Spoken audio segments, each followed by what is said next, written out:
ఒకరోజు విభజించు పాలించు సిద్ధాంతంతో మనం స్వాతంత్రం కోల్పోయి బానిసత్వంలో మాట్లాడుతున్న పరిస్థితి వచ్చింది. అలాగే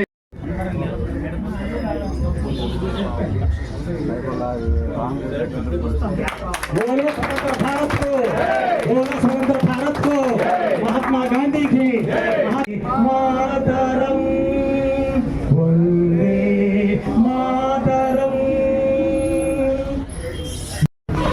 దేశ ప్రజలందరికీ కూడా, ముఖ్యంగా మాచర్ల నియోజకవర్గ ప్రజలందరికీ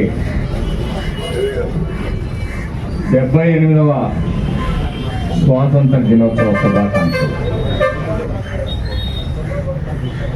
స్వాతంత్రం వచ్చిన తర్వాత చాలామంది పోరాట యోధుల్ని, అమరుల్ని మర్చిపోతారు. ఎంతో కష్టపడి ఎన్నో ప్రాణత్యాగాలు చేసి ఎన్నో పోరాటాలు చేసి ఎన్నో ఉద్యమాలు చేసి ఆ రోజు స్వర్గీయ జాతిపిత మహాత్మా గాంధీ గారి నేతృత్వంలో సత్యాగ్రహం పేరుతోటి